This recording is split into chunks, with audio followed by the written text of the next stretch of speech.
On va enchaîner avec la dernière table ronde de la journée, consacrée, dans laquelle cette fois-ci nous allons faire intervenir des éditrices et éditeurs pour toujours aborder cette question, ce fil qui conduisait la journée, qui était la question de l'actualité des sciences humaines en librairie.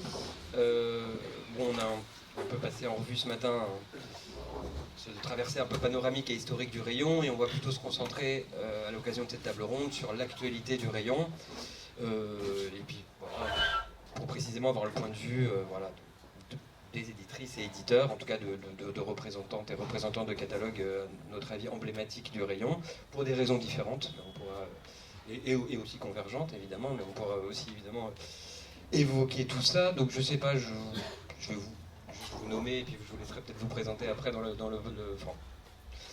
premier passage. Donc nous avons Pauline Kipfer, donc éditrice Champ Flammarion, voilà. Sophie Kokoyanis, donc éditrice Folio Essai, Histoire actuelle et telle, voilà. Et donc Nicolas Liescaz, Amsterdam, voilà, traducteur, théoricien, mais aussi éditeur chez Amsterdam. On va direct commencer par une question un peu générale, je dirais, mais comment vous appréhendez ce qu'on a nommé, nous, le renouveau des sciences humaines, en tout cas ce que nous, libraires, avons pu observer comme étant un renouveau des sciences humaines depuis, alors, comme on a vu ce matin, un peu complexe à dater, mais depuis une petite dizaine d'années, et quelles sont, selon vous, les modalités, les causes, les grandes articulations, comment, voilà, dans votre travail d'éditrice et d'éditeur, ça s'actualise. Je ne sais pas, on peut commencer par Nicolas. Ok. Oui. Non, on vient après. Ah oui, d'accord.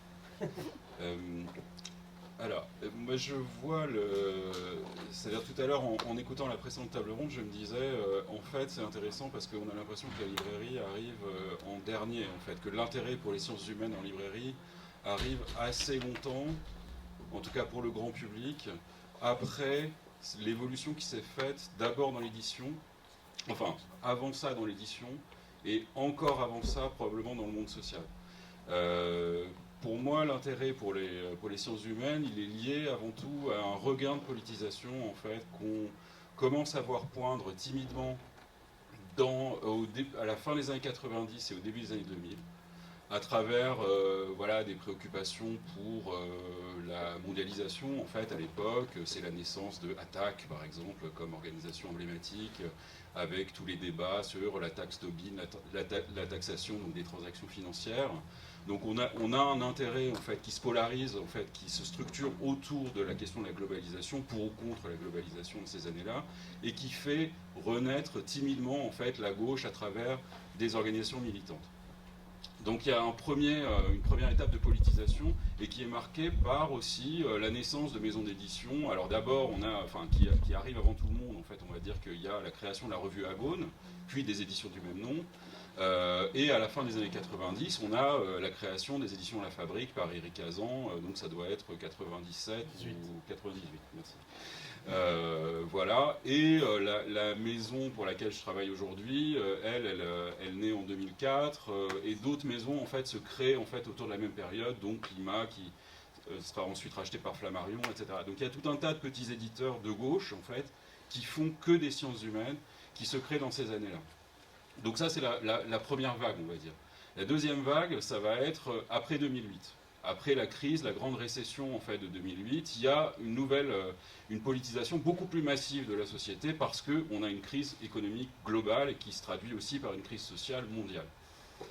Et le troisième moment, je dirais, c'est autour de MeToo, c'est la fin des années 2010, donc ça va être 2017-2018, et dont le succès emblématique, on en parlait tout à l'heure, et le livre de Mona Chollet, Sorcière, qui vulgarise auprès d'un très très large public en fait des questions qui sont débattues dans l'espace militant féministe depuis les années 70 et qui connaissent un regain timide mais très très mineur, enfin minoritaire dans les années 2000, début 2010. Voilà.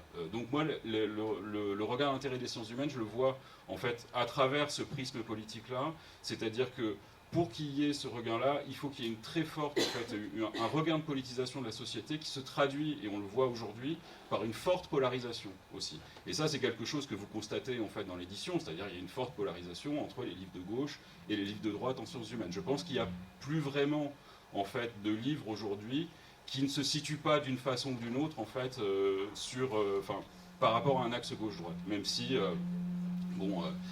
Bruno Latour disait qu'on avait dépassé en fait ce genre de clivage et que désormais on est tous des terrestres, etc. Néanmoins, il y a différentes façons d'être des terrestres, je pense. Et on peut faire l'hypothèse en fait qu'il y a des terrestres de gauche et des terrestres de droite et que ça reste en fait un clivage assez pertinent. Voilà, pour le dire très généralement. Voilà. Oui, alors c'est marrant parce que moi cette question du regain des sciences humaines, du rayon des sciences humaines, dont on parle depuis ce matin, cette question du nouvel âge d'or qu'on essaye de dater, enfin que tu dates à peu près de post-2008, c'est tout à fait ça. Moi, ça correspond. C'est le moment où je suis arrivée dans l'édition. J'ai commencé à bosser chez Flammarion en 2008. Je commence à percevoir ce regain. Alors, de là d'où je parle, venant de chez Flammarion où j'ai toujours travaillé, je commence à le voir seulement un peu récemment. C'est-à-dire que moi, vraiment, l'entrée chez Flammarion et dans les sciences humaines, un peu par hasard, où j'ai atterri là, c'était un moment où j'entendais tous les gens autour de moi dire « Ouh là là, c'est plus comme c'était avant, ouh là là, il n'y a plus le public d'avant, oh l'histoire, comme le public a complètement changé, les gens sont devenus vieux, ils lisent plus, enfin bon voilà, ça s'est pas arrangé. » Et puis, climat, tu parlais de climat, quand je suis arrivée, donc c'était une marque de Flammarion, et puis je l'ai vu petit à petit rétrécir, être vraiment absorbée par Flammarion, et puis être plus très active aujourd'hui. Enfin, la marque reste, le fond existe toujours, mais enfin, il n'y a plus du tout la production qu'il pouvait y avoir de ces années. Donc, ça ne donnait pas vraiment l'image du secteur tout à fait nouveau, en pleine forme. Alors, dans les chiffres, c'était pas cata. On a toujours dit, en tout cas chez Flammarion, c'était le rayon, le secteur où oui, ok, on fait pas, c'est pas les gros bests, etc. Mais c'est super solide, il y a la qualité, il y a le fond, il y a le truc, c'est le truc qui dure.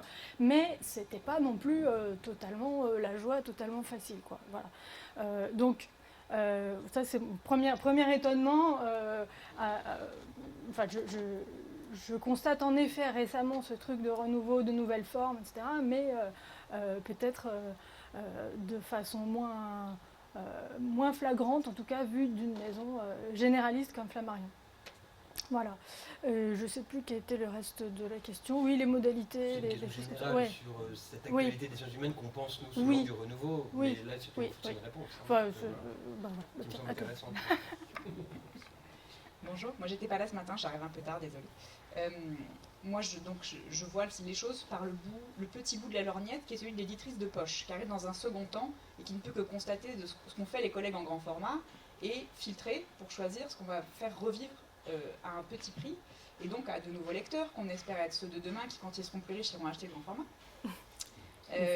Et peut-être que Gallimard n'est pas la maison la plus moderne de ce point de vue-là, et donc quand je fais mon marché dans les catalogues Gallimard et ailleurs, oui, bien sûr, je vois qu'il y a un renouveau, je vois qu'il y a un intérêt, et je vois qu'il y a des choses qu'on peut passer en poche maintenant, qui n'ont pas été des grands succès par le passé, et qui aujourd'hui, avec un petit prix, touchent un nouveau lectorat. Moi, il me semble que la modalité qui a changé dans ces dernières années, et c'est plus récent que 2008, c'est l'intervention des nouveaux médias, des réseaux sociaux, et de relais d'information qui font exister des ouvrages auprès de gens auxquels on ne parlait pas avant.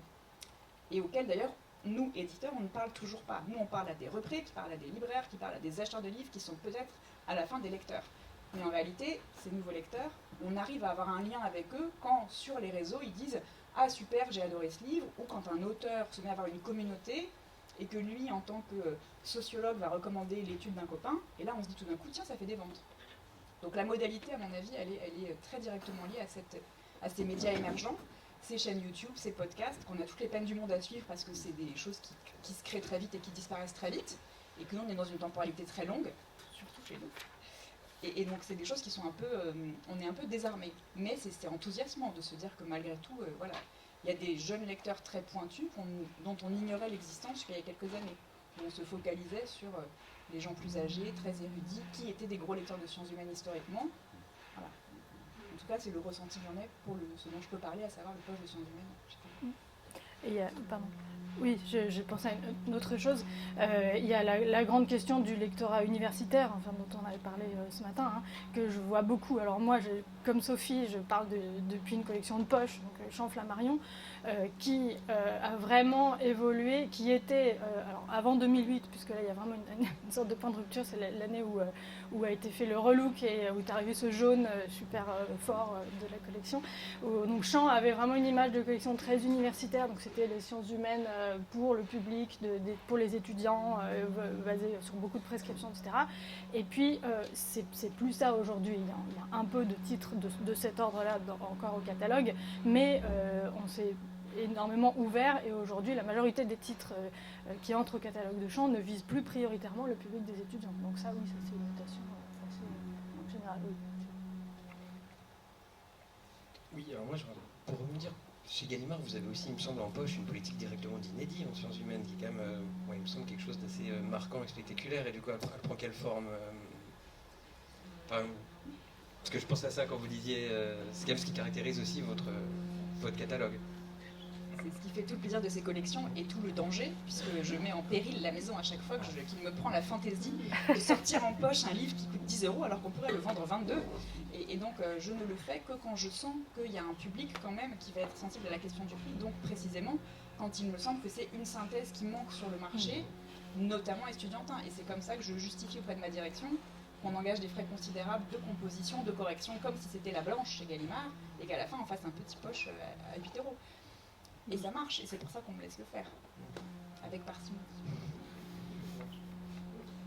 Alors, bon, Nicolas, quand tu as évoqué là, la dynamique que tu as dressée à propos du renouveau des sciences humaines, bon, tu as oublié un acteur, et qu'on pourra aborder d'ailleurs, que tout le monde va pouvoir aborder, c'est celui dont on a pas mal parlé ce matin d'ailleurs, c'est celui de la recherche, qui est quand même un acteur important évidemment quand on fait des sciences humaines, en tant qu'éditeur j'imagine a fortiori. Et du coup là, de ce lieu strict, comment tu décrirais enfin d'ailleurs c'est une question que je pose à tout le monde, mais on va repartir par toi. Est-ce que pareil il y a eu un temps de décalage, enfin, je connais un peu la réponse, mais est-ce que tu as observé des choses d'abord dans l'arche, enfin, tu vois ce que je veux dire? Oui, donc il faut parler des auteurs aussi et des autrices. Voilà, l'essentiel des auteurs et des autrices de sciences humaines sont des chercheurs et des chercheuses, c'est des universitaires essentiellement, parce que c'est les seules personnes qui ont, théoriquement en tout cas, le loisir de travailler, de faire de la recherche. Mais ça c'est très théorique. Ce qu'on constate, c'est que d'une part il y a effectivement une dégradation en fait des conditions de travail des universitaires d'une manière générale, vraiment, et que là où on pouvait, c'est pour ça que je nuancerai la notion de renouveau, c'est-à-dire que il y a un renouveau éditorial et un renouveau des ventes, ça c'est incontestable. Mais sur le plan de la recherche à proprement parler, de la qualité ou du potentiel d'innovation, on va dire, pour parler comme des managers, des bouquins, c'est différent, c'est autre chose. C'est-à-dire qu'une question que je pose souvent aux gens que je croise, c'est quoi le dernier livre vraiment fondamental que tu as lu dans ta discipline?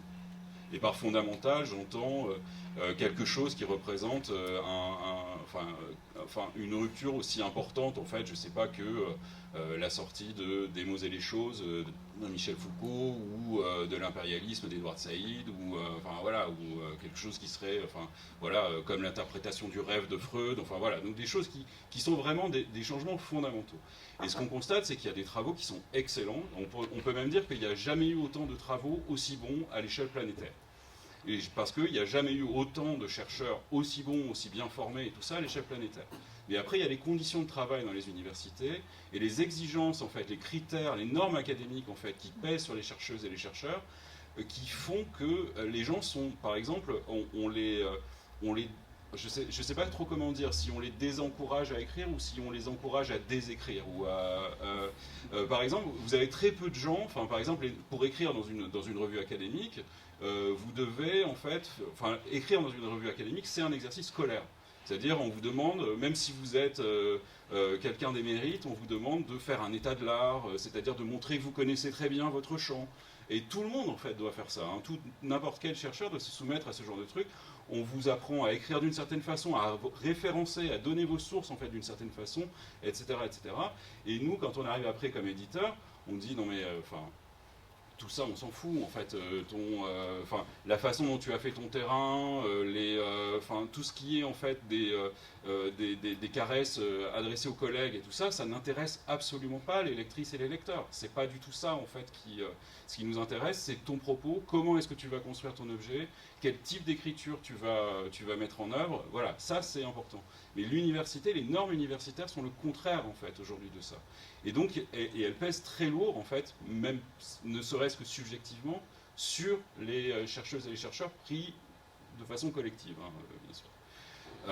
Donc ça, c'est un premier aspect. Le deuxième aspect, en fait, pour moi, il y a trois, si vous voulez, il y a trois pôles, en fait. Les sciences humaines, elles se situent entre trois pôles.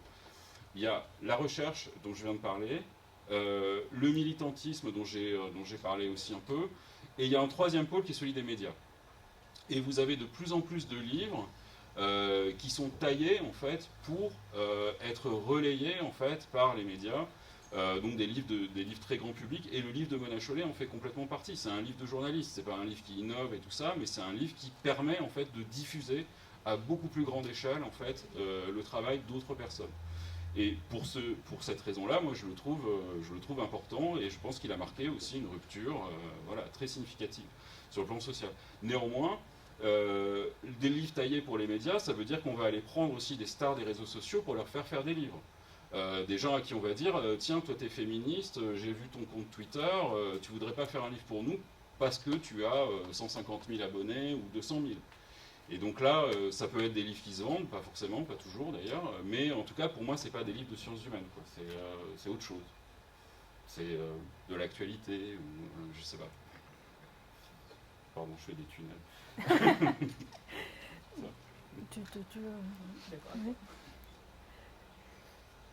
Oui. Non, moi ce que ça m'inspire, c'est d'abord que la conception des sciences humaines que tu dégages là est quand même une conception assez étroite. Ça a l'air péjoratif, c'est pas ce que je veux dire, mais peut-être qu'on peut élargir. Enfin, moi, en tout cas, encore une fois, pour le catalogue qui est le mien en champ, les sciences humaines, j'entends par là tout livre qui vous apprend quelque chose.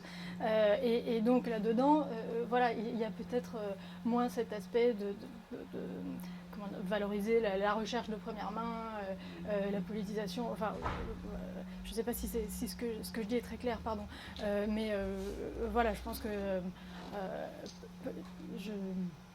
on peut considérer que font partie des sciences humaines les essais d'une façon générale qui ont pour visée d'apprendre quelque chose à leurs lecteurs.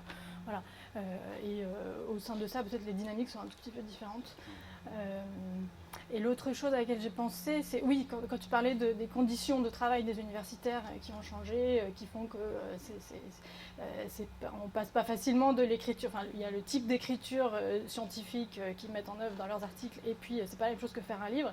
Et il y a pas mal de malentendus encore aujourd'hui, quand on propose un auteur même universitaire très spécialisé, très compétent dans son domaine, très désireux de partager, d'écrire un livre qui adressé au grand public, il va l'écrire en étant persuadé d'avoir fait un truc qui vraiment s'adresse à tout le monde, et puis en face l'éditeur va devoir expliquer que non, en fait il y a encore une marche supplémentaire à franchir pour aller vers la vulgarisation. Donc il y a encore, je crois, un grand hiatus entre ce public élargi des sciences humaines, cet appétit de lire des livres dans plein de domaines, de gens qui ont envie d'apprendre des choses et de s'intéresser, de revenir vers ce rayon-là, et des auteurs qui, à l'autre bout, peuvent avoir du mal à adopter le bon type d'écriture. Voilà. Bon, après, c'est le boulot des éditeurs, hein, mais ça ne se fait pas forcément en un claquement de doigts. Voilà. Alors, moi, je m'inscris dans la catégorie un peu étroite des sciences humaines, et c'est pour ça que les catalogues sont différents et qu'effectivement, il y a des ouvrages en champ, ne sont pas des ouvrages en folio-essai, parce que précisément, moi, je suis dans des collections où j'autorise une forme d'érudition. Donc oui, il y a 3 index, oui, il y a des bibliographies super longues qui font l'état de l'art, parce que effectivement, ça correspond à ce que je peux publier et au type de lecteur que je vise. Néanmoins, là où je rejoins ce que dit Pauline, sur la question de l'accessibilité, c'est qu'un auteur qui prétend depuis son champ disciplinaire, partager ce qu'il sait avec le plus grand nombre possible, il faut l'aider, et c'est là tout le boulot dans les inédits, à commencer plus bas que le niveau qu'il imagine être celui du lecteur commun, et lui faire retravailler beaucoup l'introduction, le début de chaque chapitre, etc., pour que tout ce qui est présupposé acquis par lui, il le soit par le lecteur, et qu'à la fin de la conclusion, oui, là on arrive à un truc super compliqué, et éventuellement très riche, mais on n'a pas perdu le lecteur en cours de route. Donc moi, je considère qu'il y a une forme de non-fiction dans laquelle on peut laisser des journalistes s'exprimer, et pour moi, Mona Chollet, c'est pas vraiment des sciences humaines, je la mets dans une sorte de catégorie plutôt en non-fiction, qui à la fois est narrative, est nourrie, est sérieuse, mais c'est vrai que je travaille plus avec des auteurs qui ont un bagage académique d'une solidité à toute épreuve. Et pour moi, il y a un curseur là qui peut bouger d'une maison à l'autre. Hein, mais... Ma question sur la recherche, elle avait aussi un autre objectif, mais je vais la reformuler, c'est que je voulais aussi parler de thématiques qui travaillent aussi ce champ des sciences humaines, et ça, comment vous les percevez, ou quelles sont-elles finalement selon vous? On en a listé un certain nombre ce matin, féminisme, écologie, etc., qui sont des thématiques fortes ces dernières années, mais je sais que ça ne se restreint pas à ça. Et donc ma question aussi sur le champ académique était celle-là, c'est-à-dire est-ce que vous avez vu aussi des choses bouger de ce point de vue-là, c'est-à-dire des nouveaux paradigmes que l'édition a portés?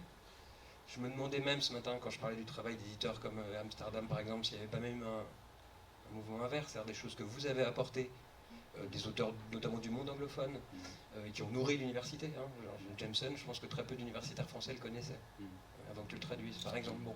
Donc voilà, c'était aussi cette question-là, c'est-à-dire est-ce que vous observez des choses qui bougent du point de vue de nouveaux paradigmes, nouvelles thématiques, enfin voilà, pour parler peut-être du contenu des livres maintenant, ou des thématiques qui portent ce renouveau ou pas.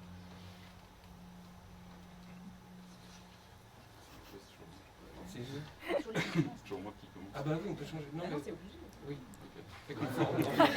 C'est obligé. C'est la hiérarchie. Toi, tu fais des inédits. Oui, bah, y a des nouvelles, les nouvelles thématiques, elles sont assez évidentes, et ce qui marche, c'est assez évident. L'anthropologie, parmi les disciplines, en fait, fait partie des disciplines qui fonctionnent bien aujourd'hui. Aussi parce que je crois que l'anthropologie est historiquement liée, et ça depuis les années 70, 80, elle est liée à une problématisation particulière de l'écriture, en fait, et de la mise en scène des objets, de la mise en scène de l'anthropologue aussi parmi ces enquêtés. Et donc, très tôt, en fait, vous avez eu au début des années 80 aux États-Unis ce qui s'est appelé le Writing Culture Debate, le débat sur l'écriture de la culture, sur comment est-ce qu'on fait de l'anthropologie, comment est-ce qu'on pose la question de l'altérité, par exemple, à laquelle a participé un anthropologue qui n'est pas hyper connu en France, mais qui est énorme aux États-Unis, qui est Clifford Geertz, qui a été traduit, je crois, chez Gallimard, d'ailleurs, très tôt, le livre sur Bali, voilà. Je l'ai relu il y a longtemps, il est inédit. À ce propos, il y a eu chez Gallimard l'adieu au voyage, qui parle justement de Devanne. Ouais. Non, la manière, oui, de Devanne, mais la manière dont l'écriture est thématisée dans l'anthropologie. Ouais. Et donc ça a été quelque chose de très fort, et c'est pareil en histoire, même si en histoire j'ai plus l'impression qu'on est dans une sorte de dimension parodique, en fait, par rapport au débat sur l'écriture de l'histoire des années 60-70, qui était vraiment pour le coup des débats épistémologiques de fond, et qu'aujourd'hui on a plus des gens qui disent « Ah, j'aimerais bien essayer des modes d'écriture un peu plus relâchés, un peu plus libres ». C'est-à-dire, il n'y a pas vraiment, en fait, cette question de qu'est-ce que c'est qu'écrire l'histoire, comment on l'écrit, avec quel sujet, et tout ça, c'est un peu plus marginal, à mon sens, aujourd'hui, par rapport au débat canonique, publié chez Gallimard aussi, d'ailleurs, disponible en poche, excellent bouquin.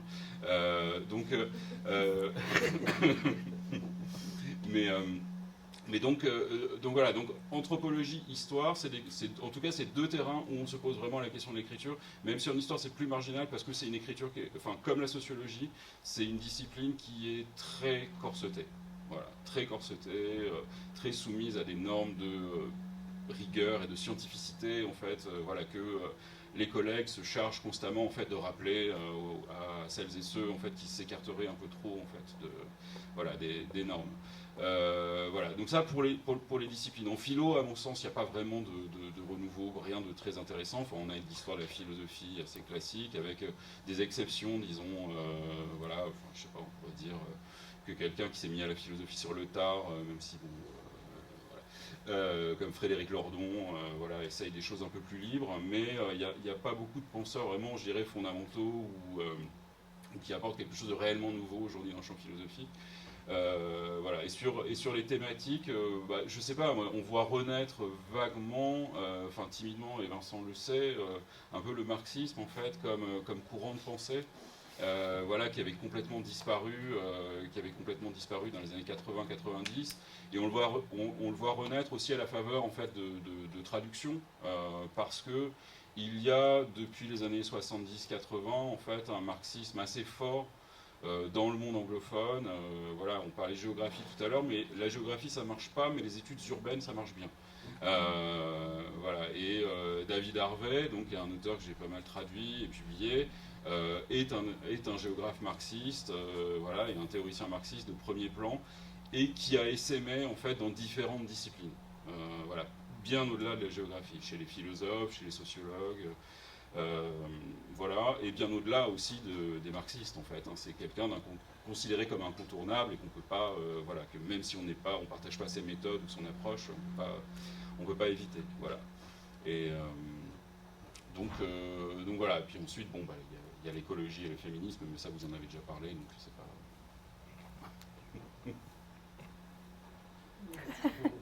C'est horrible ce tour de table. Oui. Moi, ce que tu évoques sur justement la question des disciplines, des frontières entre disciplines, du retour en grâce de l'anthropologie, il y a un exemple qui me frappe, vous avez peut-être déjà parlé ce matin, c'est celui de Nastasia Martin. Vous en avez parlé déjà? Voilà, et donc l'idée c'est de faire un bon bouquin d'anthropo qui marche pas mal, faire croire aux fauves qui cartonnent, qui passe pas en poche dans une collection de sciences humaines malgré mes efforts, mais qui passe en littérature, qui lui donne une autre surface au centre public, et qui, quand elle sort son nouveau livre en anthropo à nouveau, même s'il est très écrit, touche un public tout à fait différent. Et donc les ponts ils sont entre les disciplines, mais le recours à la littérature qui valait pour Jablonka et qui vaut pour Nastasia Martin, moi je trouvais très intéressant, et il y a quelque chose d'assez rassurant, au sens où oui, on fait des tables dans les librairies, oui, on cloisonne parce qu'on a obligation de mettre des étiquettes, alors que fondamentalement on est tous contre cette idée un peu stupide de dire quand on est historien, on n'est pas sociologue, on n'est pas économiste, mais un bon bouquin qui fait de l'histoire et qui ne parle pas de la société et de l'économie, enfin, ça n'a aucun sens. Donc moi, je trouve quelque chose d'assez rassurant dans cette porosité entre les disciplines. Absolument. Non, je n'ai rien à ajouter à tout ce qu'a dit Nicolas sur la question des contenus. Moi, si je devais pointer un truc qui me frappe dans les évolutions récentes, c'est moins le contenu que la forme. Mais c'est un peu ce que tu as déjà dit, hein, c'est l'apparition c'est des nouveaux modes d'écriture, des nouvelles façons de faire de l'histoire, mais en se mettant en scène dedans. Enfin, c'est un truc qu'on voit beaucoup et qui se fait en histoire, mais aussi un peu en philo. Enfin, et plein de bouquins qu'on voit à la croisée des genres, à la croisée de la littérature et de n'importe quelle discipline des sciences humaines, toute la narrative non-fiction, etc. Bon, ça a quelques années, ça a commencé par l'histoire, pardon. Mais ça se voit de plus en plus dans des domaines différents. En philo notamment. En philo, ça commence à arriver et c'est peut-être pas inintéressant. Et voilà, j'allais vous demander qui en philo. Oui. C'est... En philo, alors c'est des choses qui vont peut-être arriver plutôt dans les années d'après, mais je sais que chez Flammarion, Maxime Catrou, l'éditrice de philo, par exemple, travaille pas mal dans ce sens-là.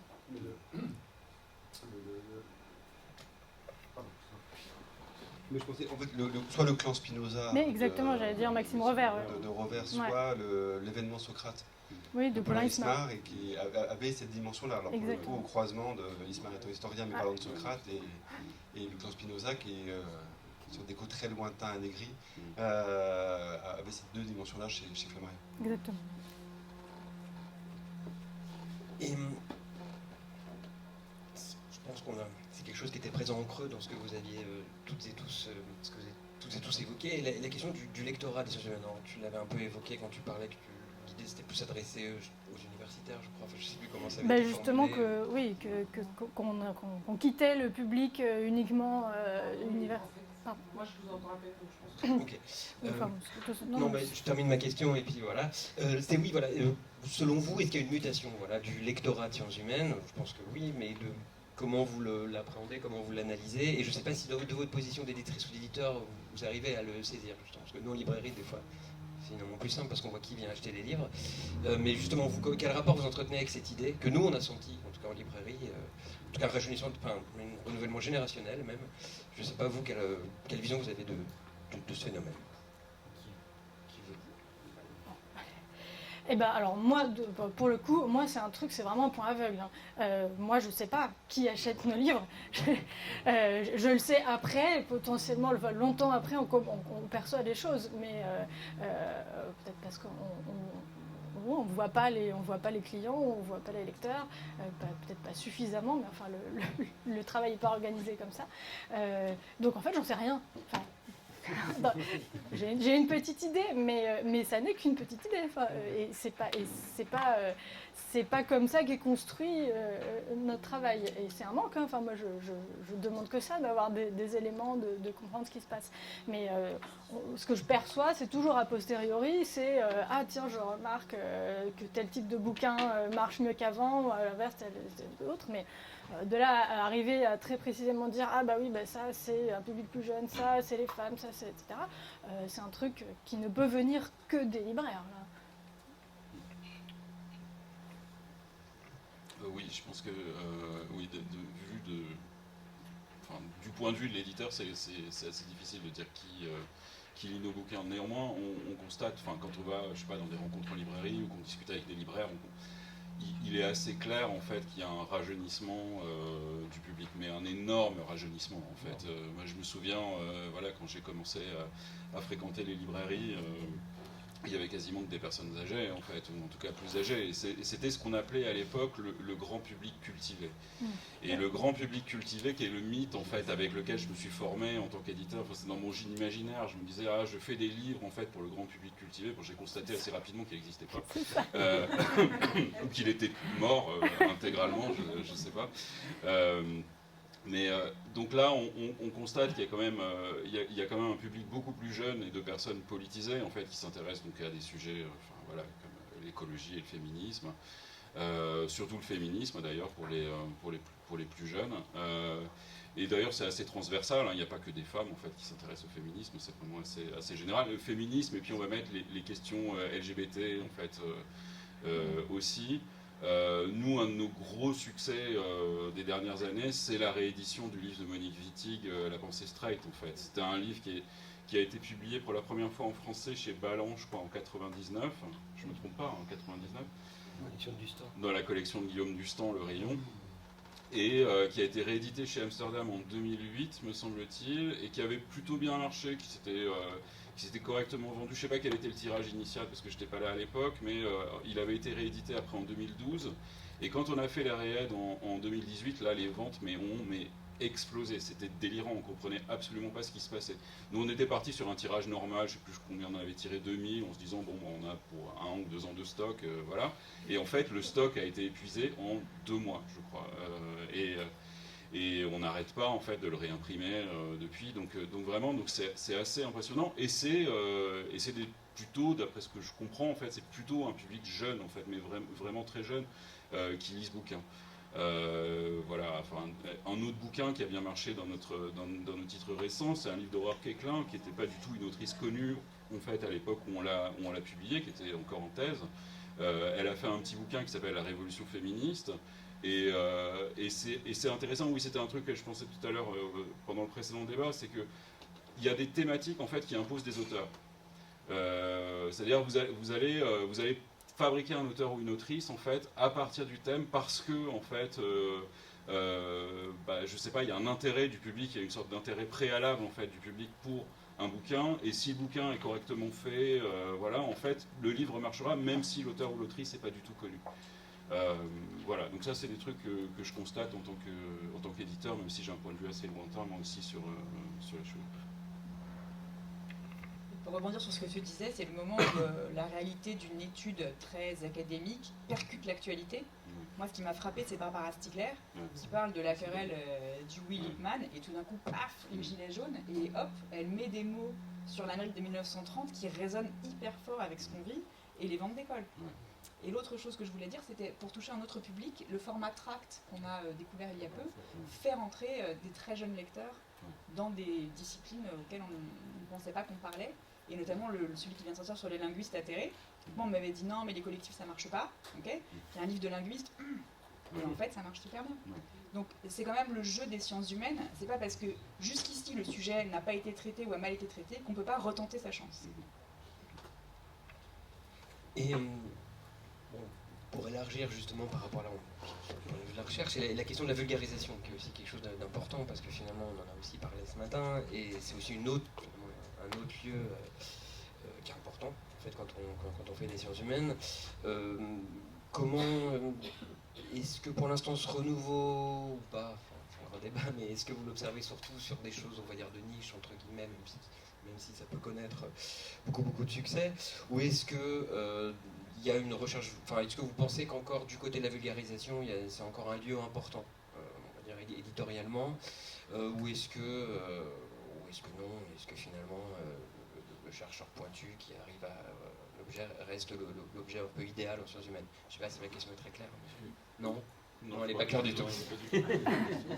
Bon, le statut de la vulgarisation dans votre travail d'éditeur, voilà, d'éditrice. Allez, alors, je vais essayer de répondre à travers un cas pratique. C'est par exemple Camille Froide-Vaumétrie. Elle fait un premier livre en philosophe, phénoménologue, La révolution du féminin, qui marche très modérément. Et après, elle fait des livres qui sont une vulgarisation de sa propre pensée, faite par elle-même, d'une façon très habile. Et elle fait son livre sur les seins, elle fait son livre sur un recueil d'articles chez Philomag, et puis après, son livre sur le corps des femmes au seuil. Et donc, elle-même a pensé sa stratégie pour vulgariser sa propre pensée sans qu'elle soit dénaturée par quelqu'un d'autre. Je trouve que là, l'exercice est plutôt réussi. C'est le seul exemple qui me vient à l'esprit, là, comme ça. Il y a eu pas mal aussi d'exemples de grands scientifiques, comme... Ouais, j'allais dire ça. Ouais. Il y a eu justement, on n'en a pas parlé ce matin, il y a eu toute une série de publications dans les années 90-2000 de grands scientifiques qui sont passés à la retraite et qui ont fait des bouquins de grande vulgarisation qui étaient extrêmement sérieux. Je pense à Bottero, Vernant, il y a eu plein d'écrivains comme ça qui sont venus, enfin, qui ont éditorialisé autrement leurs pensées. Et moi, j'avais une question à vous poser là, sur ce que disait Nicolas tout à l'heure, qui m'a interpellé, c'est que, ou je ne sais plus si c'est Pauline, en fait, sur le fait de travailler avec les auteurs et les autrices en sciences humaines. Pourquoi en littérature, il y a deux écoles, il y en a qui ne touchent pas au texte, mais enfin on sait ce que ça donne. Il y en a qui se laissent faire. Il y a Carver et les autres. Et c'était une vraie question, c'est mon avis. Il me fait rire. Mais donc, est-ce que vous accompagnez les auteurs au même titre que des écrivains, enfin des écrivaines? C'est peut-être ça. Oui, effectivement, on les accompagne, mais on fabrique les livres, en fait, oui, complètement. La plupart des livres qu'on publie sont des livres de commande, en fait. C'est rare qu'on publie un bouquin qui est arrivé par la poste ou par les mails, en fait. Donc souvent, et parce qu'on a une idée, par exemple... alors ça va dépendre des bouquins. Il y a des bouquins qu'on fait complètement. Par exemple, les petits livres, pour le grand public, c'est des livres qu'on fabrique. C'est des produits éditoriaux, vraiment. Donc j'ai cité l'exemple du livre d'Aurore Quéclin, La révolution féministe, même s'il y avait un pré-manuscrit existant quand on a fait le bouquin, mais le bouquin, on l'a quasiment fabriqué. Un livre qui a pas mal marché, qui est aussi un petit livre, c'est un livre sur le travail de Sébastien Carbonel, en fait, qui s'appelle Le futur du travail. Et ça, c'est un livre qu'on lui a commandé. Et il y a eu plusieurs versions, en fait, avant qu'on soit vraiment satisfait et qu'on dise, voilà, tu t'es complètement débarrassé de tous tes complexes, en fait, de sociologue et de ton surmoi sociologique. Et maintenant, on est content et on peut sortir ce petit livre. Et voilà, il a suscité un intérêt tout à fait mérité, à mon sens. Voilà, mais... et on intervient beaucoup, alors ça va aller de questions, donc là il y a la question de la commande, je viens de le dire, il y a la question de la révision structurelle en fait, du manuscrit, on va enlever un chapitre, demander un chapitre supplémentaire, enfin voilà, des choses comme ça, et il y a la question de la réécriture. Et ça, c'est l'éditeur traumatisé qui parle, il y a beaucoup de réécriture, et de plus en plus en fait, j'ai l'impression, parce que ouais, comme je disais tout à l'heure, enfin, c'est-à-dire les normes académiques d'écriture, sont particulièrement handicapantes en fait pour les universitaires et du coup on a des gens qui n'écrivent pas enfin plus exactement qui s'adressent à personne Et ça, c'est le problème, en fait. Et donc, c'est souvent quelque chose qu'on dit aux auteurs, c'est « mais à qui tu veux parler exactement ?» Parce que, voilà, tes collègues, en fait, ils savent très bien que tu maîtrises voilà, le sujet, donc c'est pas eux qui vont lire le livre. Ce qui nous intéresse, c'est plutôt que tu as un sujet qui est relativement large, qui a le potentiel, en fait, d'être lu par pas mal de gens, et donc il faut que tu orientes ton livre en fait de cette façon. Il faut que tu l'écrives d'une certaine façon, qui soit relativement engageante. Ça peut être technique, ça peut être rigoureux, ça peut être... Moi, j'ai aucun problème avec les bouquins rigoureux, plein de notes de bas de page et tout ça, et de références bibliographiques. C'est pas le problème, mais c'est dans la façon en fait d'amener ces références-là et d'amener les concepts en fait. Et donc c'est là en fait que l'éditeur ou l'éditrice intervient en fait pour produire quelque chose pour le fameux grand public cultivé. Après le tour. Ouais, ouais. Et parfois on intervient beaucoup, parfois énormément. Ouais. Oui, pas mieux.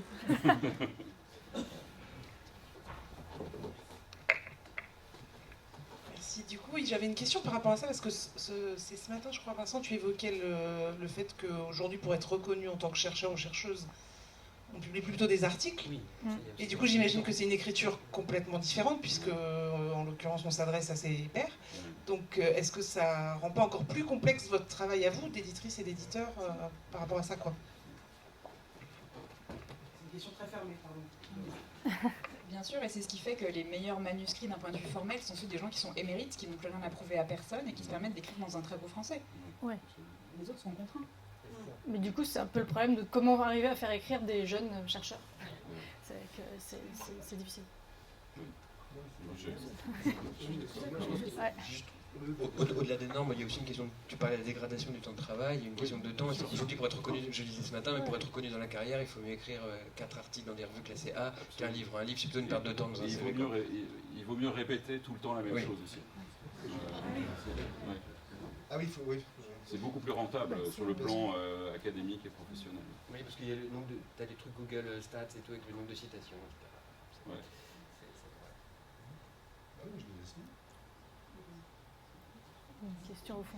Ah pardon, oui, en fait, ça entrait un peu en contradiction ce que disait Nicolas par rapport à ce que disait Pauline. Je ne sais pas quels sont mes lecteurs, quel est l'horizon d'attente, mais en fait pas du tout, puisqu'il y a des commandes que vous accompagnez, donc vous avez forcément un sujet, que vous avez peut-être que je simplifie les choses, en tout cas vous accompagnez et vous faites de la pédagogie. Donc pour que le message soit clair, donc vous avez un horizon d'attente, vous avez un lectorat potentiel. Bien sûr, mais on s'oriente plus par rapport à des thématiques générales, donc on se dit... oui, pardon. Oui, mais notre orientation, je pense, elle est par rapport à des thématiques, à des choses qu'on voit circuler, à des... enfin, voilà, dans le vaste monde, donc dans les journaux, dans les médias, les divers médias. C'est plus ça qu'une connaissance, en fait, du lectorat. Oui.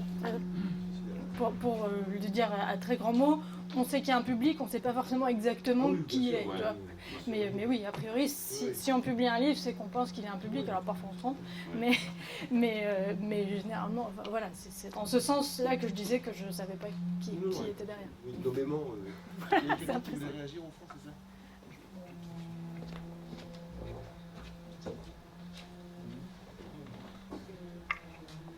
C'était juste pour savoir, du coup, est-ce que ça va donner des sortes d'auteurs et d'autrices qui auront des sortes de bibliographies un peu doubles, des livres qui auront été faits pour le grand public et refaire leurs mêmes idées dans des formats plus difficiles?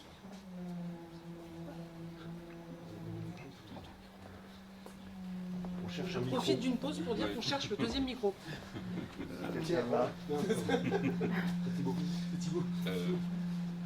Oui, de fait, oui, même si, enfin, alors, moi je fais surtout comme je fais pas de poche, j'ai quand même j'essaie d'amener en fait des autrices et des auteurs à devenir en fait des autrices et des auteurs. Et du coup, ce qui m'intéresse, c'est pas juste de faire un livre, mais c'est de faire plusieurs livres en fait avec la même personne. Voilà, c'est-à-dire, et donc d'amener les gens, parce que précisément comme on l'a dit à plusieurs reprises, mais comme le monde universitaire est plus fait pour des gens qui veulent construire des œuvres, ça, en fait, ce travail-là aujourd'hui, il est plutôt délégué à l'éditeur. Et donc l'éditeur, c'est pour ça, a une part très active en fait dans la construction d'auteurs et d'autrices, je pense.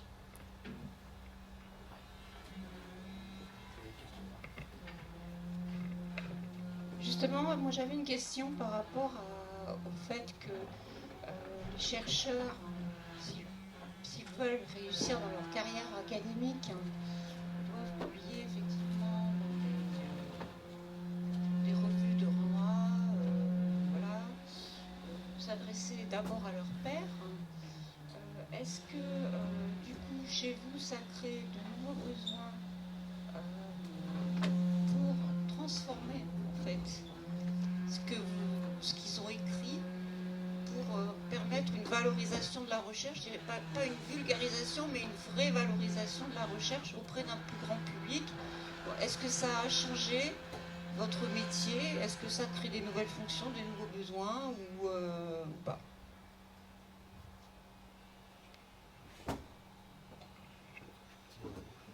Il y a les presses universitaires qui sont là aussi pour faire le job de passer une bonne thèse dans un format qui est plus lisible pour le commun des mortels, même si ce n'est pas du grand public. Oui.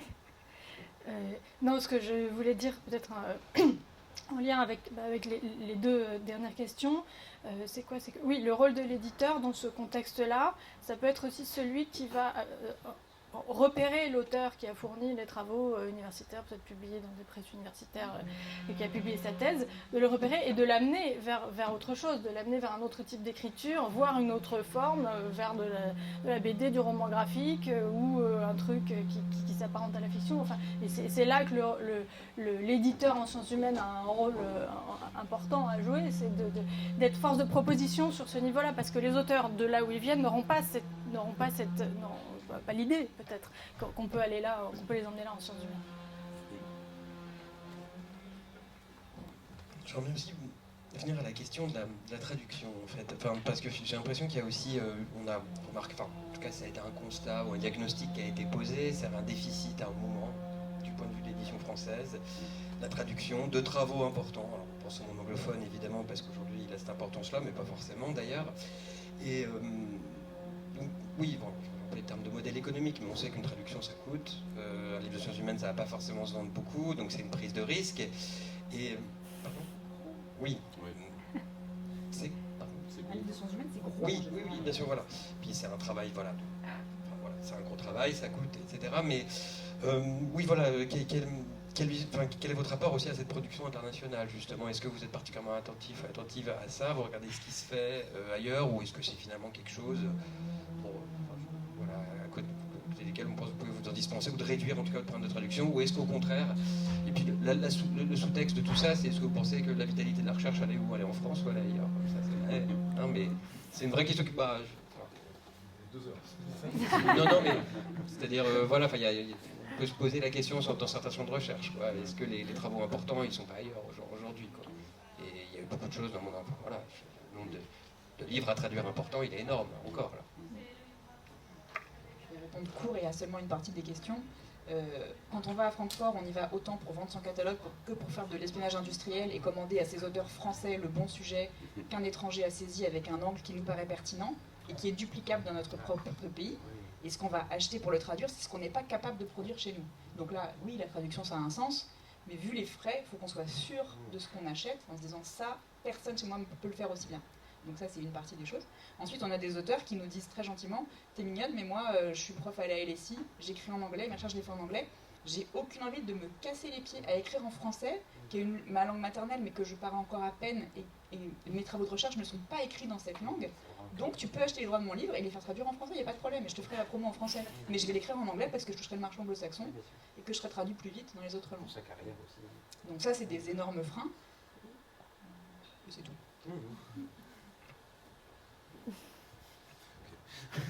Non, pardon. Moi, je traduis très peu directement en poche, donc je ne suis pas directement concernée par la question.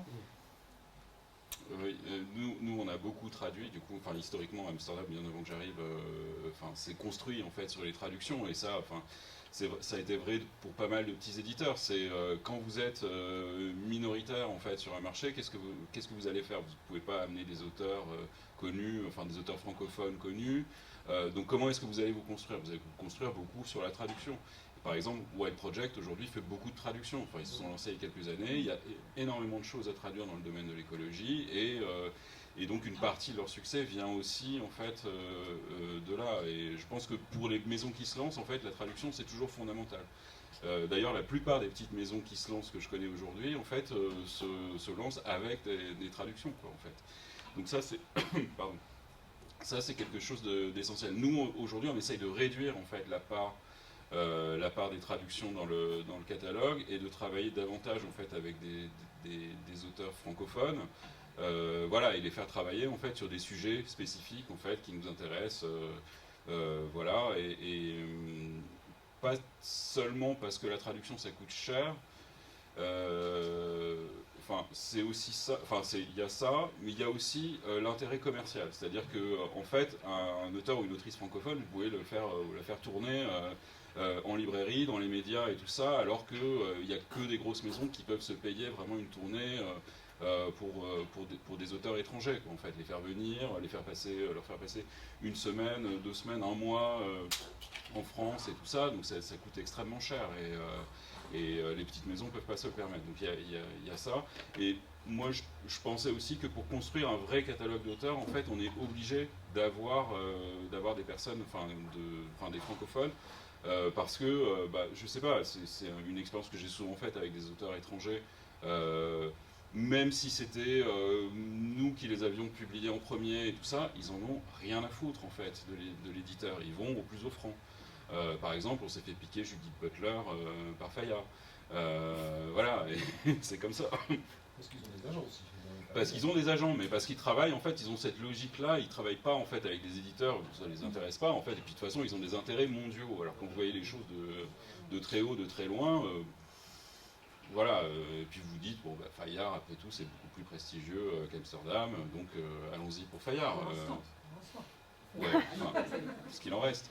Mais bon, en tout cas, c'est le cas, quoi. Voilà. Le CNL apporte des aides.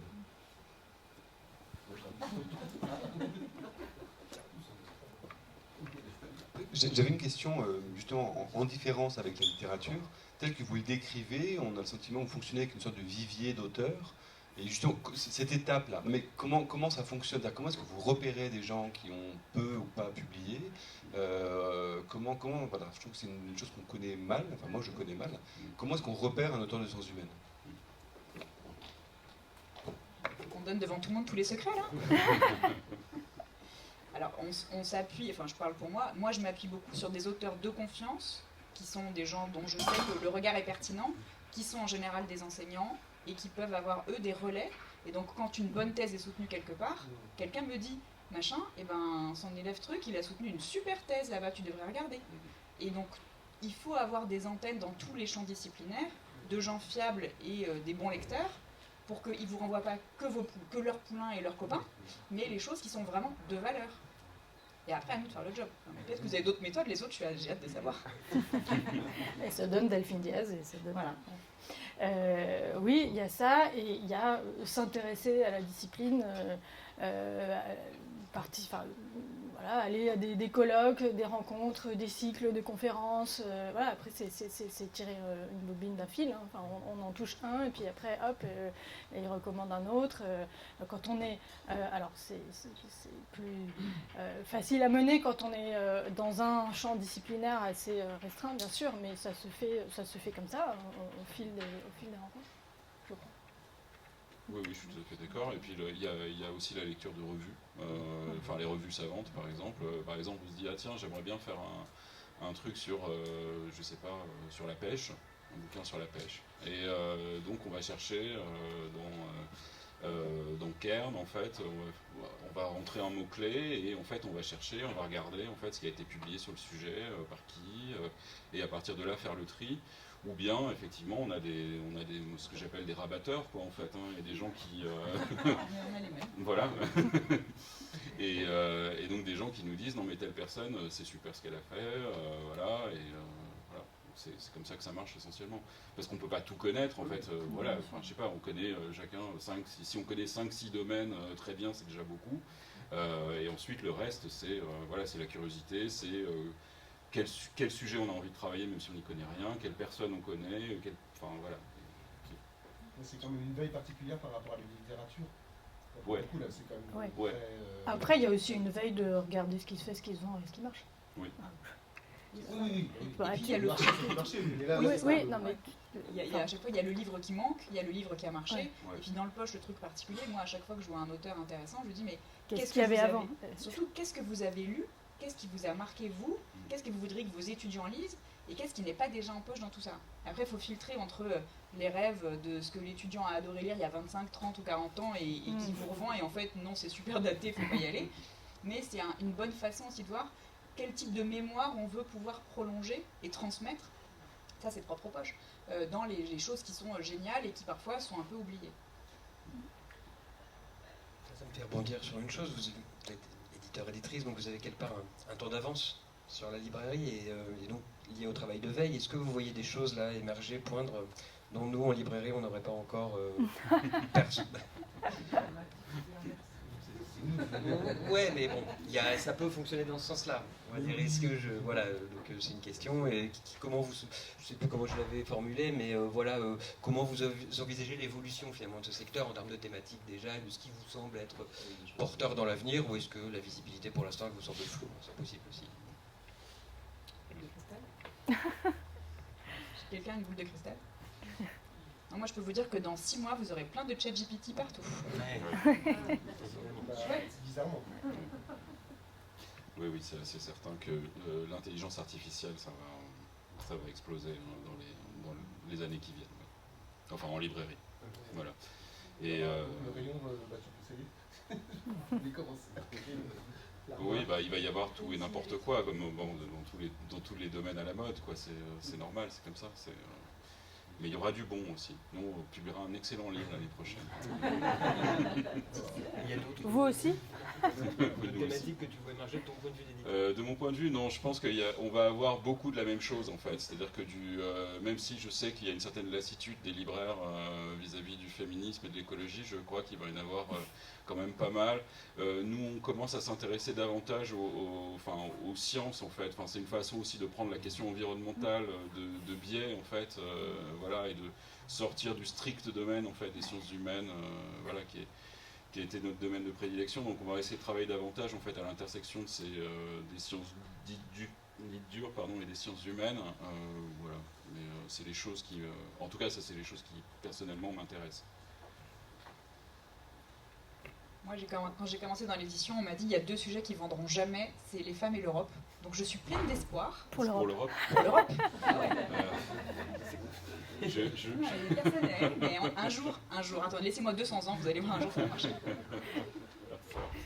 Et on n'a pas aussi parlé de la manière dont le débat public se structure. Enfin, je sais qu'on en avait discuté souvent, il n'y a plus d'espace médiatique pour les sciences humaines, ou en tout cas cet espace-là s'amoindrit. Et est-ce que selon vous, finalement, le dernier espace où les sciences humaines vivent, c'est la librairie? Enfin, ça peut être une question aussi, ou est-ce que ça c'est un peu prêché là pour notre paroisse, mais parce que c'est une vraie question quand même, ça. Moi j'ai l'impression, notamment dans le succès que les rencontres ont en sciences humaines, on en parlait tout à l'heure, dans l'appétit de gens pour les rencontres sciences humaines en librairie, il y a cette idée quoi, que finalement là aujourd'hui, je cherche le mot, passe par la transmission. J'ai l'impression que voilà, est-ce qu'il y a encore comment vous envisagez les choses quoi? Est-ce que pour vous la librairie c'est vraiment un lieu où ça se passe en termes de transmission du débat, même de manière de faire exister les débats, ou est-ce que voilà, ça reste un simple lieu de vente des livres? Oui, c'est déjà pas mal. Oui, non, clairement, je pense que ça fait vraiment partie du dynamisme de tout ce secteur. Oui. Ça, et peut-être les réseaux sociaux dont tu parlais tout à l'heure, où on voit qu'il y a les chercheurs, notamment en sciences humaines, se sont beaucoup emparés de Twitter et ils disent maintenant que ça fait partie de leur ouais. Oui, Instagram. Ah non, Instagram, non, c'est Twitter. Faut parler, faut des mots. Oui, c'est clair. Les rencontres en librairie en sciences humaines, généralement, ça marche bien, en fait. Et ça, c'est assez récent. J'ai l'impression que ça marche aussi bien. Et c'est vrai aussi qu'il y a un déclin, en fait, des relais médiatiques traditionnels. Enfin, je pense vis-à-vis des sciences humaines spécifiquement. C'est-à-dire que vous avez plus beaucoup, en tout cas, de journalistes vraiment pointus en sciences humaines et des gens qui sont capables en fait de défendre un livre et d'en parler en fait. Je sais pas, je pense l'un des derniers dinosaures probablement c'est je sais pas Nicolas Veil au monde des livres en fait, qui est quelqu'un qui s'intéresse à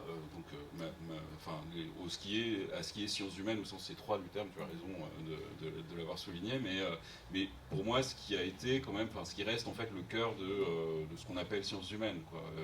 Voilà, il y a beaucoup de relais pour des essais grand public et tout ça, et c'est tant mieux.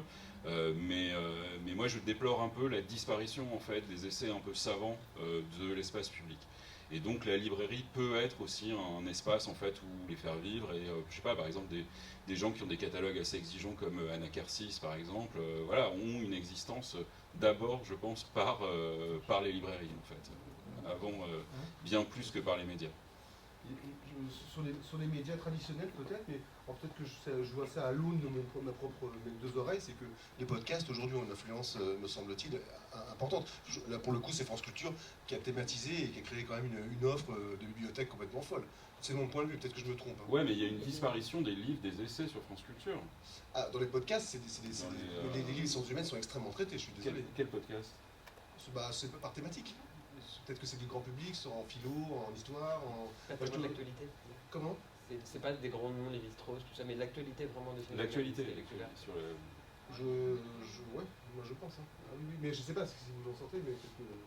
Alors peut-être pas, peut-être... Pas sur les ventes, visiblement. Pas sur les ventes. Pas d'effet sur les ventes. Moi, je peux pas dire que je vois, j'en sais rien en fait, s'il y a un effet direct. Je peux pas dire parce que c'est rare qu'il y ait une corrélation immédiate entre le podcast qu'on peut écouter n'importe quand, y compris 2 ans après sa diffusion, et puis la vente du bouquin. En revanche, ce qui est intéressant, c'est le passage par l'oralité. Et moi, je trouve qu'on voit quelque chose qui se joue, mais qui était déjà identifié avant sur le caractère très prescripteur des émissions de radio par rapport aux articles de journaux, où l'auteur qui en a une page dans le monde des livres, il est tout content et ça fait pas de vente, et il a 10 minutes sur France Culture et tout d'un coup ça décolle. Donc là il y a quelque chose... Ça sur le truc du monde c'est l'AFP, le monde, c'était pas vendre directement, c'est un effet... Oui mais il y a 15 ans, ça faisait, il y avait une petite vaguelette dans les ventes quand même. Là il y a mais il faut l'avoir quand même parce que pour l'ego de l'auteur c'est super important. On dit c'est bon, tu as eu Roger Paul droit, tu es dans la cour des grands. Les gens du monde le disent eux-mêmes, on sait très bien que ça n'a aucun impact direct, mais ça a ce rôle-là de légitimité. En tout cas par rapport à la littérature, le passage par la discussion et le moment où les gens entendent un propos qu'ils jugent compréhensible fait qu'ils vont peut-être aller vers un livre qui à l'écrit l'est moins, qui dans un article, dans une recension sera moins facile d'accès.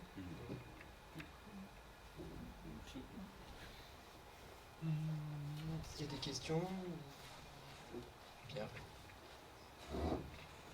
Moi j'avais une question justement par rapport aux poches. Avec la... Mesdames, c'est à vous. Non, mais en fait, sur les 15 dernières années, sur le poche littérature, on a bien vu l'énorme montée en puissance des principales maisons et que finalement, même une partie de l'investissement industriel des groupes qui sont derrière s'est fait sur le poche. Avec aussi. Et je trouve que toujours le poche au sens humain, pour plein de raisons qui se tient aussi à la sociologie des acheteurs, hein, mais il n'y a pas ce qu'en poche littérature ils appellent l'auto-transformation, qui est l'idée qu'il y aurait un multiplicateur. On vous le rappelle dans vos maisons aussi. On n'en parle jamais. Et non, mais qui est une vraie frustration, parce que moi je trouve qu'on a beaucoup de mal à faire ce qui se passe en littérature, c'est-à-dire faire en sorte que véritablement le poche, sauf sur une très longue durée et sur certains titres, mais globalement le poche en tant que nouveauté, on n'arrive pas à le faire vivre comme on le fait vivre en littérature, et faire en sorte qu'on va conquérir un public de double ou triple ou quadruple au sein de la librairie. Alors ça tient aussi au fait que les associations de sciences humaines aussi appartiennent aussi à des catégories socio-professionnelles qui fait qu'ils achètent du grand format. Prioritairement, il y a une dimension d'actualité dans le débat qui fait qu'il faut être là. Mais je trouve qu'il y a un vrai travail des libraires et des éditeurs en accompagnement à faire sur ce sujet-là. Je voulais rajouter quelque chose, parce que c'est exactement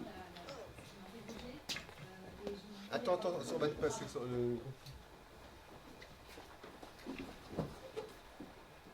Merci Pierre pour la question, parce que je suis représentante donc pour la maison Seuil et Point Essai, et je constate en fait une légende, urbaine ou pas, mais Souvent, quand je travaille un point essai en librairie, on me dit souvent on a fait le plein en grand format. En fait, c'est la phrase. On a fait le plein en grand format, donc il n'y aura pas de transformation de poche. Et la façon dont l'achat se fait, c'est qu'on regarde avec Electre, ou enfin avec son logiciel de librairie, non pas Electre, pardon, mais on regarde quelle est la vente qui a été faite en grand format pour pouvoir prendre la quantité en poche. Et je trouve que c'est extrêmement difficile de pouvoir dynamiser justement ce rayon poche sciences humaines. À part quelques auteurs, bien sûr, qui ont été, dont on sait absolument qu'ils peuvent continuer de transformer en poche.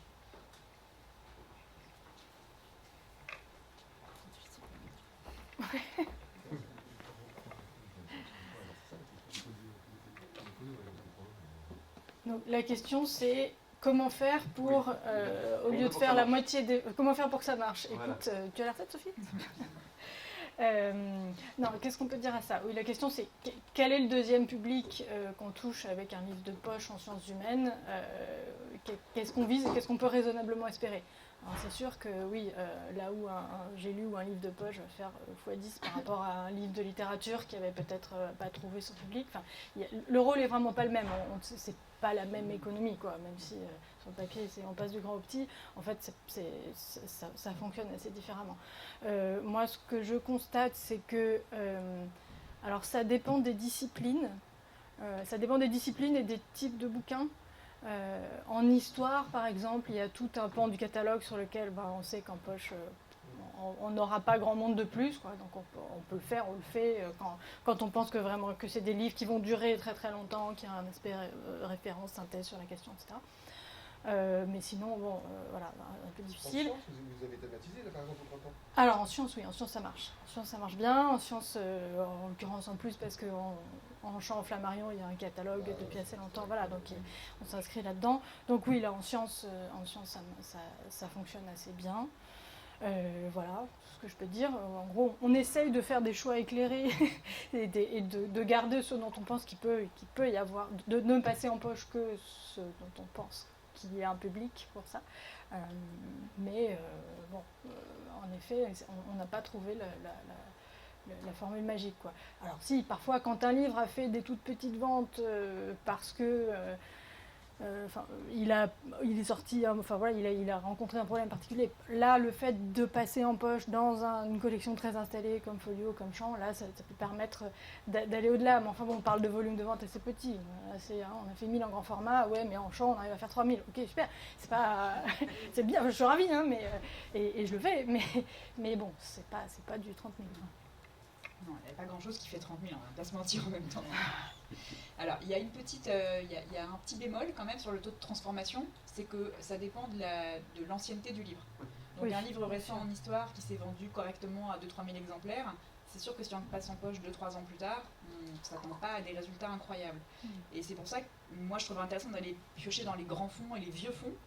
Et c'est possible chez Gallimard, mais c'est possible dans d'autres maisons aussi qui parfois ignorent qu'elles ont dans leur fonds des trucs dingues jamais passés en poche. Les 3 écritures. Les 3 écritures. Mais incroyable ce truc, quand je l'ai lu, j'ai dit, mais voilà. Mais ça va des sorcières de Ginsburg, mais les 2 corps du roi de Kantorowicz, 2000 ventes en 25 ans, 4000 ventes en poche la première année.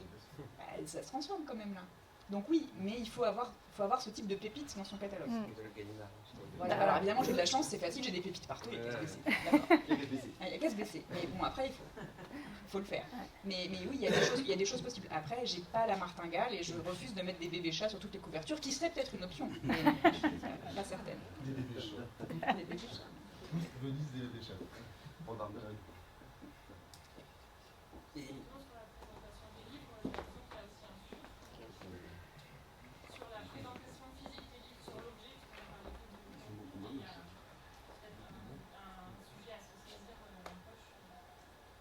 Ils sont pas belles nos couves?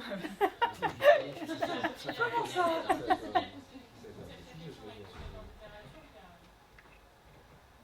Point féminisme marche aussi parce que c'est un bel objet un peu pop à avoir et qu'on ose plus peut-être le feuilleter. Je trouve qu'il y a...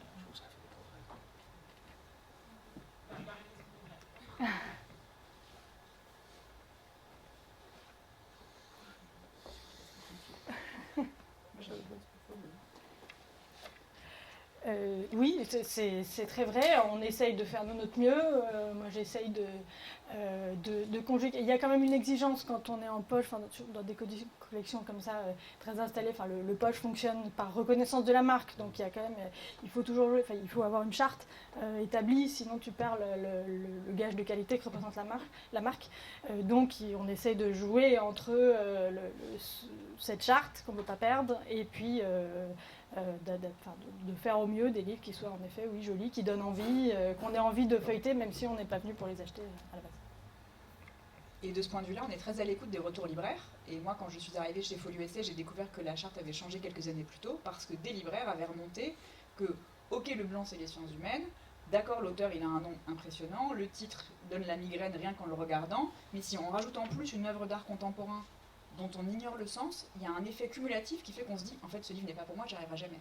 Et c'est fort de ces retours libraires qu'on a changé la charte, qui est désormais dessinée, et qui peut vous faire croire que c'est très facile à lire, alors que l'intérieur n'a pas changé, mais au moins, le signal qu'on renvoie, c'est je ne sais plus qui disait tout à l'heure, n'ayez pas peur, oui, allez-y, tentez votre chance, le livre est là pour vous. Donc on a essayé de modifier les choses pour qu'on rentre soit par l'auteur, soit par le titre, mais en tout cas d'une façon qui ne soit pas excluante. Tu as un avis là-dessus? Il y a une question derrière.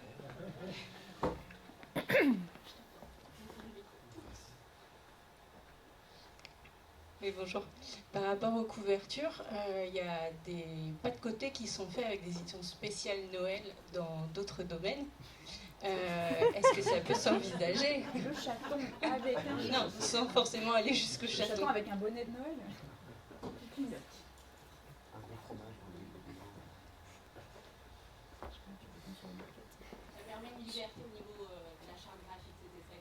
Absolument. Il y aura un champ avec du fer à dorer, des rabats à Noël. Voilà.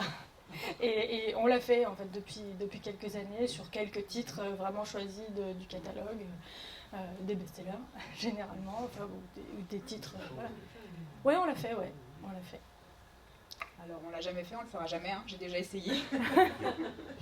Moi je priorise les réimpressions, la survie du fond, plutôt que ce type de mise en scène d'assez courte durée, parce que les titres que j'ai sont des très très très longues traînes, et comme il y a des ouvrages que je garde actifs mais que je vends à raison de 40 exemplaires par an, le truc Noël 2022, quand on sera en 2026, non en fait.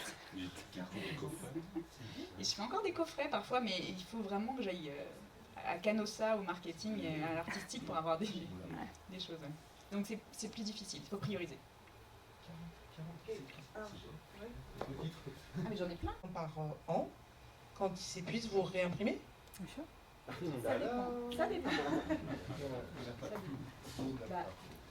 Oui, parfois non. Et la chance de Gallimard et de ses 200 collections, c'est qu'on peut faire des trucs un peu rigolos. Par exemple, moi j'ai vu arriver à épuisement le livre de Borvix en folio histoire sur les écrits des condamnés à mort.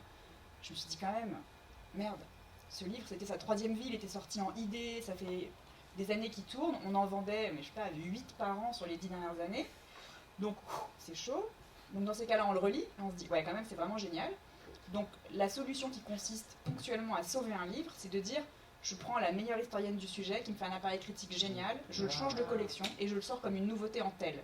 Et j'ai une autre équipe de repris qui travaille ce titre-là, et là je tente une résurrection. Donc on peut le faire avec modération. Ça marche pas à chaque fois. Ça marche pas à chaque fois, mais ça peut marcher quand même. Voilà. Et sinon, il faut accepter parfois de couper les branches mortes, parce que quand vous avez un livre sur les sciences cognitives qui a 25 ans, qui tourne plus, et qui est complètement daté, ok, tout le monde est d'accord, on arrête de le réimprimer. Mais c'est la force de la maison, c'est de garder un stock considérable d'ouvrages qui sont parfois qui sortent à très très petits flux. Donc pour l'instant, c'est ce qui nous sauve. Oui. Ça, c'est peut-être un truc qui a changé dans les 10 dernières années. Enfin, moi, quand je suis arrivée, on ne faisait pas ça parce que tout simplement, on ne pouvait pas réimprimer à moins de 2000 ex parce que ça coûtait trop cher. Les changements d'impression, l'impression numérique notamment, nous permet de faire des tout petits tirages et donc de garder au catalogue des titres qui tournent peu mais qui tournent et qu'on a qu'on peut garder. Donc, ouais. Moi, j'ai une question question qui s'adresse à toi. Est-ce qu'il y a des fois des paris un peu fous? Parce que moi, il y a un succès qui m'a enchanté, mais qui m'a beaucoup surpris, c'est le livre de Grothendieck. C'est quand même un truc hallucinant, quoi. Mais tant mieux, hein. Mais moi, j'étais très content de le voir sortir, parce que j'aime la figure de Grothendieck, m'a toujours fasciné, mais enfin, quand même, quoi. Je me suis pas dit, voilà. Ouais, c'est quand même. Et comment, enfin, quelle démarche elle veut qu'elle. Enfin, je sais pas. Ouais. Je peux en parler pendant 4 heures. Non, c'est à la fois génial, c'est la preuve qu'on peut faire des paris complètement loufoques, mais qui en réalité n'étaient pas si loufoques que ça. Donc quand je suis allée voir Antoine Gallimard en lui disant, voilà, j'ai un projet, c'est 2000 pages d'autobiographie d'un mathématicien mort, ça a capoté dans les années 80 chez Bourgois, ça a capoté chez Hermann, ça a capoté chez Fayard, mais je pense qu'on peut le faire. Je lui dis, pourquoi je pense qu'on peut le faire? Parce que Dourou, quand il fait la de Grothendieck chez Alary, il en vend 10 000. Parce que moi, qui ne suis pas amateuse, j'ai trouvé ce livre génial. Et parce que certains libraires, including Pierre Coutel dans cette pièce, m'a écrit un mail en me disant « Est-ce à vous qu'on doit ce pari aussi génial que fou de sortir le livre de Grothendieck ?» Et je fais « Ok, en fait, c'est pas parce que nous autres sommes pas matheux qu'on n'a pas connaissance du fait qu'il y a un truc qui est énorme, il y a un éléphant dans la pièce qu'on n'a pas vu. Et que dès que j'ai commencé un peu autour de moi, tout le monde m'a dit oh, « Tu vas sortir ça !» Bon, après, 2 ans et demi pour le sortir quand même. Avec une équipe au bord du burn-out, les 5 enfants qui ne se parlent pas entre eux, voilà, la fille 1h30 par semaine au téléphone. Enfin, c'est quand même un truc, c'est un sacerdoce publier Grothendieck. Mais à la sortie, le miracle, c'était la matinale d'Inter avec Bourguignon et Cédric Villani, qui était imprévisible et qui fait que mon tirage de 5000 ex que j'avais obtenu pour avoir 2 ans de stock est parti en 1 mois. Donc il y a des belles surprises aussi, c'est possible. Alors, à cause de Grothendieck, je reçois des manuscrits de 2000 pages, de n'importe quoi. On me dit, bah, vous l'avez fait. Voilà, c'est un peu l'autre effet du Piketty, un livre d'économie de 1 million de cycles, mais c'est normal. Donc là, la bonne surprise, c'est qu'en plus, on l'a cédé à l'étranger, que c'est très vertueux ce qui s'est mis en place, et c'est extrêmement satisfaisant, mais c'est une fois dans une vie, quoi. C'est ce que disait Nicolas, son intervention des médias, c'est qu'il y a un truc spontané qui passe à la radio sur un truc très difficile comme ça. Il y aurait eu un article un peu académique, un peu... ça serait passé. Là, la parole vive a dû faire un effet choc, c'est génial.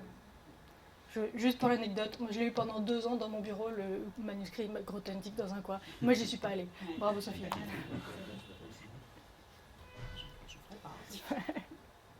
Il y a encore des questions, des remarques Petite question.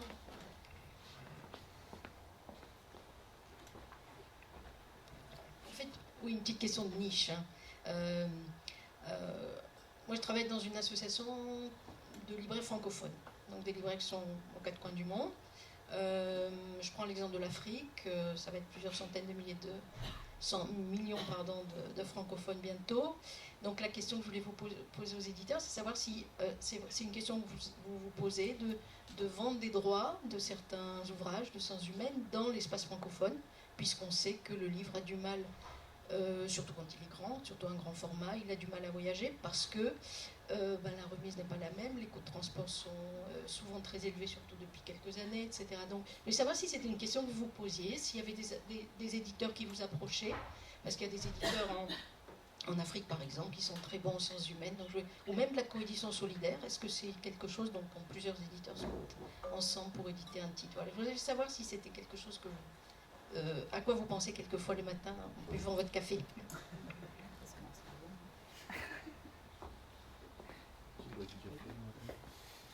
Oui, je bois du café le matin. Oui, alors la question se pose, enfin s'est posée déjà pour nous. Alors ça n'a pas abouti, mais il y a aussi un problème de distribution en fait des livres en fait. Enfin non seulement à l'échelle du continent, enfin pour ce qui est de l'Afrique, mais à l'échelle même de pays.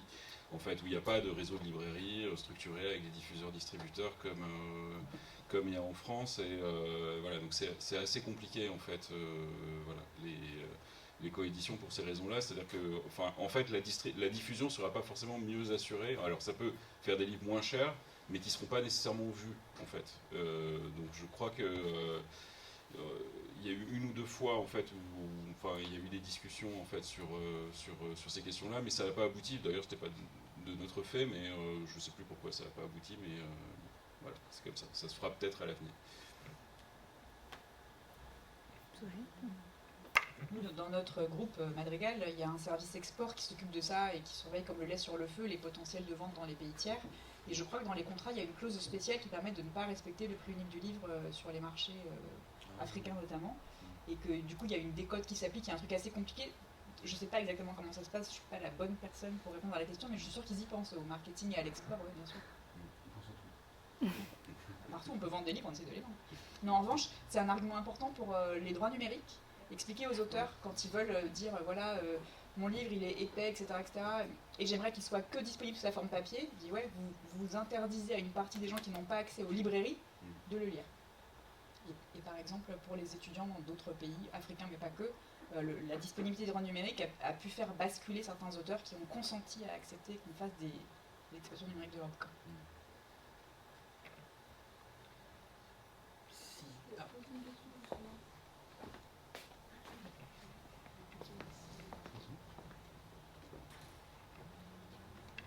Est-ce que, en rebondissant justement sur ce que vous venez de dire par rapport au numérique, est-ce que en sciences humaines, vous avez vu, si vous avez un catalogue numérique, est-ce que vous avez vu les ventes augmenter ces dernières années avec le numérique ou pas?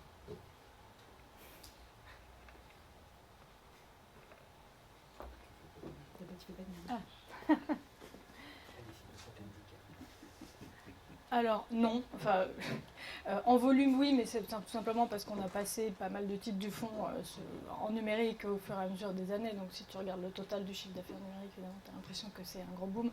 En part des ventes, c'est tout petit. Ouais. C'est tout petit, ça reste tout petit. Le truc intéressant, c'était pendant le confinement. On a vu sur Facebook la fameuse bibliothèque solidaire du confinement, où tous les éditeurs ont vu passer tous leurs grands fonds, y compris celui pour lequel parfois on n'avait pas d'archives, s'échanger des titres qu'on vendait à raison de 100-150 livres par an, et avec 200 petits cœurs de gens qui l'avaient téléchargé et adoré. Là, on pleure des larmes de sang, et on se dit, il faut qu'on soit capable de vendre, parce que sans ça, les gens sont obligés de pirater pour le lire. Donc ça a été un argument qui a plaidé en notre faveur. Donc il y a eu un petit pic, une petite vaguelette pendant le confinement de vente en numérique, mais sinon ça reste vraiment très faible. Et on joue le jeu, on donne des tas de trucs à Cairn, on fait en sorte d'être disponible partout, avec le risque que, comme dans les bibliothèques où il n'y a plus de catalogue papier, ce soit un algo qui filtre à la place du lecteur quel titre dans les choses qui sont disponibles en numérique va remonter en premier et sera consulté. Bon, eh bien, s'il n'y a plus de questions, on peut clore cette table ronde. Voilà. Eh bien, merci beaucoup. Merci.